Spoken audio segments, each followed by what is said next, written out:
मृगेंद्र चौधरी हमारे साथ है। मृगेंद्र जी, 2011 ये जो तर्क दिए जा रहे हैं ना, ये सब बेसलेस हैं और अनरियलिस्टिक है। ठीक है, मैं आपको ये बताना चाहूंगा, ये जो ऑर्डर है ना, अगर आप डिपार्टमेंट ऑफ एजुकेशन की साइट पे जाते हो ना, तो ये लास्ट ईयर का ऑर्डर है। वहां पे जो डेट लिखी हुई है वो 24 मार्च 2025 है। Order number 2633/2640। ठीक है, government of national capital territory of Delhi, private school branch, directorate of education. और इसमें जो सेक्रेटरी के साइन है वो भी जो है, और इसमें जो डायरेक्टर के जो साइन है वो भी 24 मार्च के हैं। तो जो दूसरी बात ये कह रहे थे कि भी फीस रेगुलेशन का जो एक्ट हुआ वो लागू नहीं किया, भाई वो अगस्त में आया है, तो नए सेशन से ही लागू करेंगे ना, तो वो एक अलग मैटर है। इसमें क्या दिक्कत है, इसमें एक चीज को टारगेट किया गया कि स्कूल की जो मैनेजमेंट है ना, उनका जो बुक पब्लिशर होते हैं जिनकी क्वालिटी बहुत लो होती है, उनके साथ एक नेक्सस चलता है, या यूनिफॉर्म वालों के साथ, तो उसमें क्वालिटी बहुत डाउन होती है। डाउन होने की वजह से चार्ज बहुत ज्यादा होते हैं। अब उसमें क्या है, एक तरह से मोनोपोली हो जाती है बुक्स की भी और यूनिफॉर्म की भी, कि स्टूडेंट को वहीं से लेना पड़ेगा। अब दिक्कत क्या होती है इसमें, जैसे भाई साहब कह रहे थे जी रंग, अरे भाई कपड़ा यूनिफॉर्म में क्या होता है, कपड़ा तो गर्मी का कपड़ा अलग है, सर्दी का अलग है, वो तो क्वालिटी पेरेंट्स को ही पता है कौन सा डालना है बच्चों के लिए।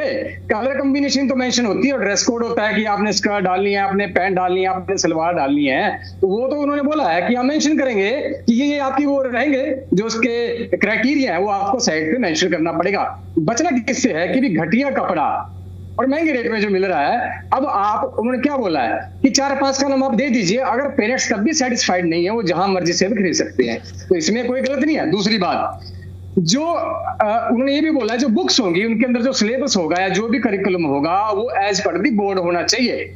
अब एनसीईआरटी हो चाहे सीबीएसई हो, ठीक है, कोई भी अगर जो है बोर्ड है, उसकी जितनी भी किताबें हैं पीडीएफ फॉर्मेट पे अवेलेबल है, जिसको आप डाउनलोड कर सकते हो। दिक्कत कहां पे आती है, वो जो किताबें होती हैं उनमें जो बेसिक कंसेप्ट होते हैं वो दिए होते हैं, बट जो एक स्टूडेंट होता है अप टू 12th लेवल, उसका जो ग्रास्पिंग लेवल होता है, अंडरस्टैंडिंग लेवल होता है, बहुत इतना मैच्योर नहीं होता।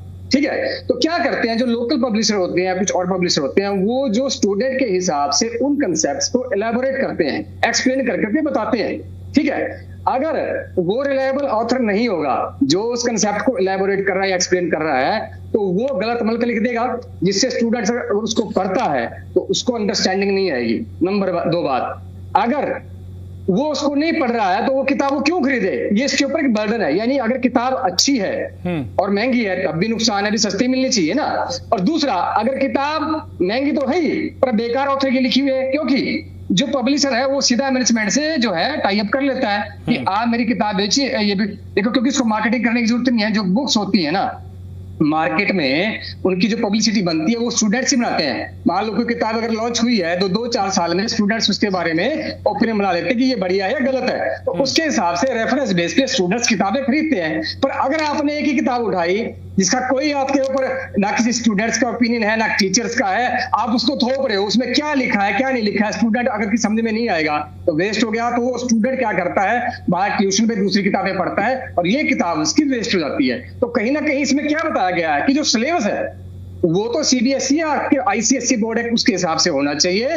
इलैबोरेशन जो है स्टूडेंट्स अपने हिसाब से कर सकता है। अगर इनका नेक्सस ना हो तो वो रिकमेंड कर सकते हैं, जैसे किसी भी आप यूनिवर्सिटी में जाएंगे ना, कोई भी यूनिवर्सिटी है, उसके साइड पे जो हायर एजुकेशन के स्टूडेंट्स होते हैं उनके लिए सिलेबस के नीचे बुक लिस्ट दी होती है। वो फॉरेन ऑथर भी होते हैं, इंडियन भी होते हैं, और वो स्टूडेंट के ऊपर है वो किस टॉपिक को कहां से पढ़ना चाहे।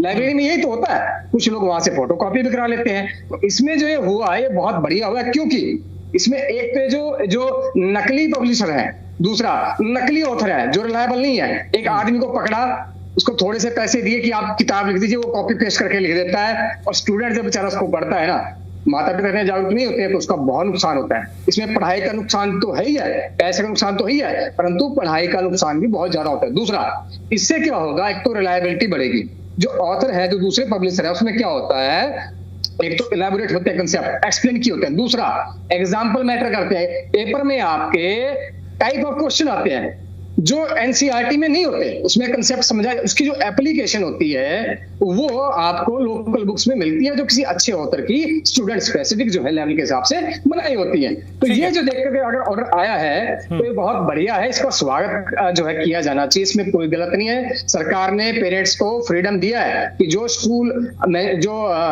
दुकान जो मेंशन होगी ना, आप वहां के अलावा भी खरीद सकते हैं। यूनिफॉर्म कपड़ा तो पेरेंट्स समझती है कि कब सर्दी में कौन सा कपड़ा लेना है, गर्मी में कौन सा लेना है, वो तो क्वालिटी आप सबको पता है। ठीक है जी, चलिए ठीक।